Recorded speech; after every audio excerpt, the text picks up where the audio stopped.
அஸ்ஸலாமு அலைக்கும் வரஹ்மத்துல்லாஹி வபரகாத்து. அன்பார்ந்த அனைத்து உறவுகளுக்கும் இனிய இரவு வணக்கம். மதியானம் போட்ட செய்தியில் இன்னும் பல திருத்தம். உயிரிழந்தது மொத்தம் 13 பேர். இந்த 13 பேர் உயிரிழந்திருக்கிறாங்க. இதில் கிட்டத்தட்ட டயாலிசிஸ் நிலைக்கு தள்ளப்பட்டவங்களுடைய மொத்த எண்ணிக்கை பார்த்திங்கன்னா 51 பேராம். அதே போல் 21 பேர் பிளைண்ட் ஆகலாம், குருடாகலாம் அப்படின்ற நிலைமைக்கு தள்ளப்பட்டிருக்கிறாங்க. அதாவது அவங்களுக்கு பார்வை தன்மை அப்படியே இழந்திருக்கிறாங்க. இதில் இன்னும் 31 பேருக்கு செயற்கை சுவாசம் கொடுக்கப்பட்டுக்கிட்டு இருக்கிறான். வெறும் 10 பேர் தான் நினைச்சோம், இல்லை, பல இடங்களில் இலங்கையர்கள், இந்தியர்கள், பங்களாதேஷ் நாட்டை சேர்ந்த ஒரு சிலர், அதே மாதிரி மசரி, பாகிஸ்தான், இது மாதிரி பல நாட்டவர்கள் இதில் உள்ளடங்கி இருக்கிறது தெரிய வந்திருக்குது.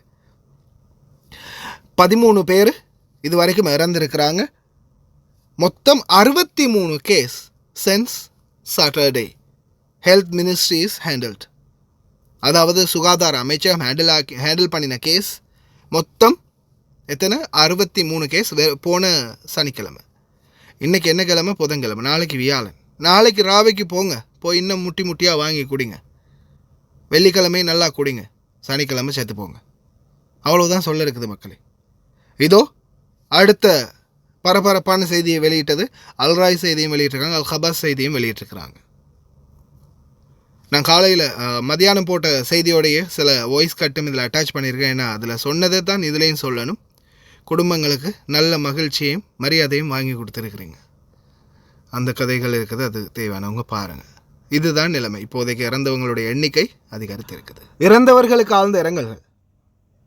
இறக்க இருப்பவர்களுக்கும் தற்போதைய குடிமகன்களுக்கும் அட்வான்ஸ் ஆழ்ந்த இரங்கல்கள் எகெயின். ஏன்னா நீங்களாம் திருந்த மாட்டீங்க. சாவு அப்படின்னு தான் சொல்லணும், இல்லையா? குடியை கெடுக்கும். இப்போ இந்த 10 பேர் செத்து போயிட்டாங்க. குடும்பம், மனைவி, மக்கள் என்ன நிலைமை நாளைக்கு? அதுவும் நாளைக்கு நாட்டில் இந்த நியூஸ் போகுது, ஏரியாவில் இருக்கிற எல்லாருக்குமே தெரிய வருது. என்ன குவைத்தில் குடிச்சு செத்து போயிட்டாராமே. நல்லா இருக்கும் இல்லையா? குடும்பம் கேட்கும் போதாது, குடும்பங்களோட காதில் பக்கத்து வீட்டுக்காரங்க, ரோட்டால் போகிறவங்க எல்லாருமே, என்ன உன் மாப்பிள்ளை குடிச்சு செத்து போயிட்டாராம், என்ன உங்கள் அப்பா குடிச்சு செத்து போயிட்டாரா, என்ன உங்கள் மகன், என்ன உங்கள் தம்பி, உங்கள் அண்ணன், உங்கள் மாமா, மச்சான் அப்படின்னு ஒவ்வொருத்தரும் குடும்பத்தை சுட்டி காட்டி கேட்கும்போது அவங்களுக்கு நல்ல காதில் இனிமையாக தேன்பானி ஊற்றுற மாதிரி இருக்கும் இல்லையா? அப்படித்தானே? தயவு செய்து கேளுங்க, தயவு செய்து சொன்னால் கேளுங்க. எந்தெந்த கன்றாவி கர்மாந்திரத்தையெல்லாம் போட்டு காய்ச்சிறானுங்கள்ட்ட எத்தனை தடவைடா அவங்களுக்கெல்லாம் போட்டு காட்டியிருக்குது. டாடின்னு ரெண்டையும் சேர்த்து தான் சொல்லணும். ஏன்னா பொம்பளைங்களும் குடிக்கிறாங்க, ஆம்பளைங்களும் குடிக்குது, பொம்பளைங்களும் குடிக்குது. எங்கே போய் இது முடிய போகுதுன்னு தெரியலை, எங்கே போய் இது முடியும்னு தெரியலை. இந்த மக்கள் ஏன் இப்படி இருக்கிறாங்கன்னு தெரியலை. வெளிநாட்டுக்கு உழைக்கிறதுக்காக ஆனால் உழைக்கிறத தவிர என்னென்ன செய்யணுமோ எல்லாமே செய்கிறீங்க. ஆனால் ஒன்று மட்டும் நல்லா புரிஞ்சுக்கோங்க, சாவு நிச்சயம். கள்ளச்சாராயம் குடிக்கிற ஒவ்வொருத்தரும் சாவு நிச்சயம் அப்படின்றத ஞாபகத்தில் வச்சுக்கிட்டு நல்லா குடிங்க, மூக்கு முட்டை குடிங்க.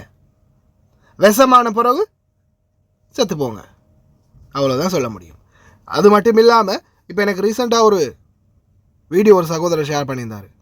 என்ன செக் பண்ணி பார்த்தா குடி போதையில் சில கூத்தாடிகள் வெளிநாட்டுக்கு பொழப்புக்காக வந்த கூத்தாடிகள் கூத்தாடிக்கிட்டு இருக்குது.